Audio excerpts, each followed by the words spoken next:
Big TV భక్తి సమాచారం WhatsApp ఛానల్లో జాయిన్ అవ్వండి. అన్ని విశేషాలు ఎప్పటికప్పుడు తెలుసుకోండి.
ఈ గంభీరమైన కీర్తనలో అన్నమాచార్యుల వారు ఒక సాధకుడు, ఒక సేవకుడు.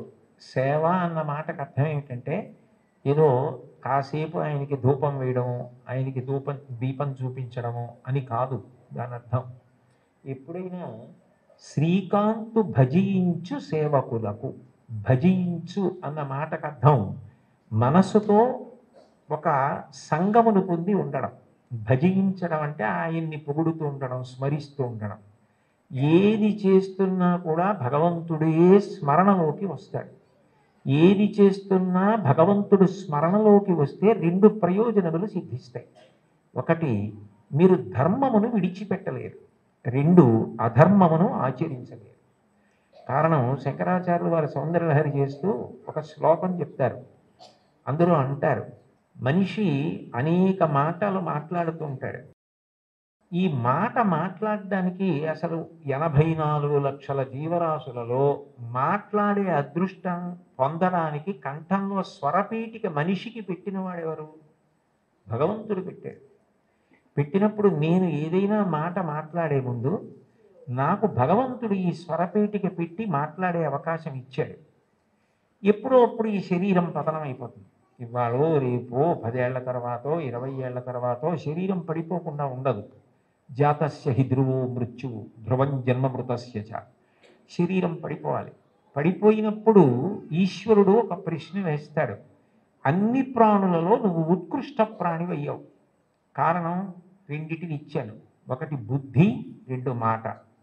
ఈ మాటని నువ్వు ఎంత బాగా ఉపయోగించావు అని అడుగుతాడు. మాట బాగా ఉపయోగపడాలన్నా, ఏది చేస్తున్నా చేత నిగ్రహింపబడాలన్నా అది ఇచ్చినవాడు జ్ఞాపకానికి వస్తూ ఉండాలి. ఆ ఇచ్చినవాడు జ్ఞాపకానికి వస్తున్నాడు అనుకోండి, నాకు మాట ఇచ్చినవాడు భగవంతుడి, నేను ఆయనకి జవాబుదారి అని నాకు అనిపించింది అనుకోండి, పిచ్చి పిచ్చి మాటలు మాట్లాడే అవకాశం ఉండదు. అర్థం లేని ప్రశ్నలు వేసే అవకాశం ఉండదు. ఏదైనా మాట మాట్లాడేటప్పుడు మాట మాట్లాడడం ఎంత జాగ్రత్తగా మాట్లాడాలి, ఎంత సామాజిక ప్రయోజనము కొరకు మాట్లాడాలి. మాట అగ్నిహోత్రంతో వర్ణిస్తుంది వేదం.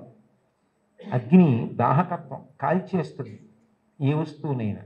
మాట అజ్ఞానాన్ని కాల్చేస్తుంది, తెలియనితనాన్ని కాల్చేసేది మాట. ఒకరి దగ్గర మనం తెలియనిది విన్నామనుకోండి, తెలియనితనం పోతుంది. అందుకని మాట అన్నది అంత గొప్పది.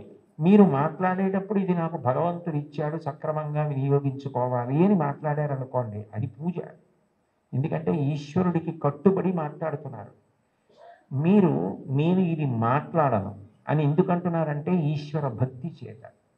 అప్పుడు మీరు ఏది చేస్తున్నా కూడా అది జపో జల్ప శిల్పం సకలమపి ముద్రా విరచన గతి ప్రాదక్షిణ్య క్రమణమశన ద్యాహుతి విధి ప్రణామ సంవేశ సుఖమఖిలమాత్మార్పణ దృశ సపర్యా పర్యాయ స్తవ భవతు ఎన్నే విలసితం అంటారు శంకరాచార్యుల వారు.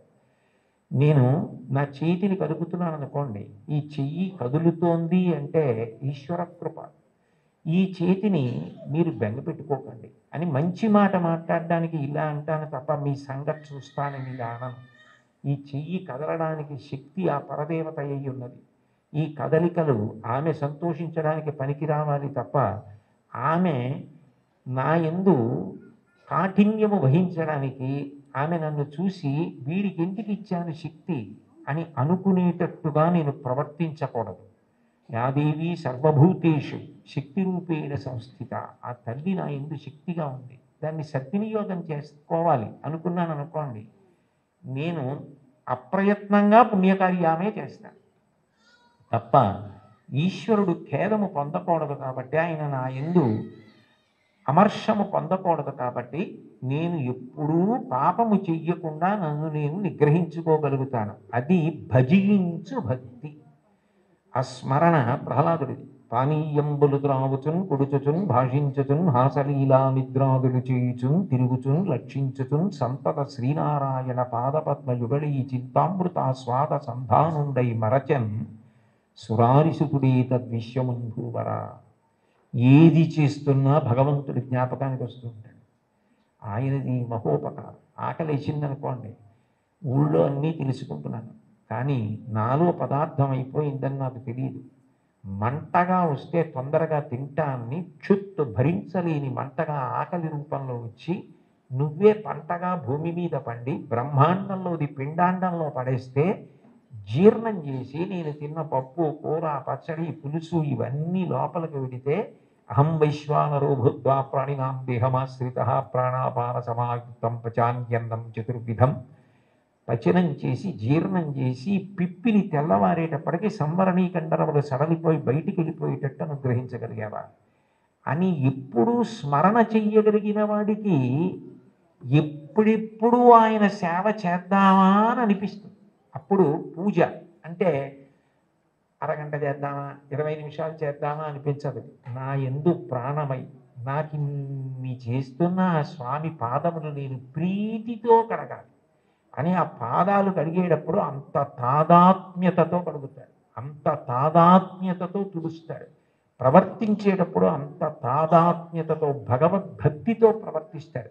విశ్వం అంతా విష్ణువుగానే చూస్తాడు. For more videos like this, subscribe Big TV channel.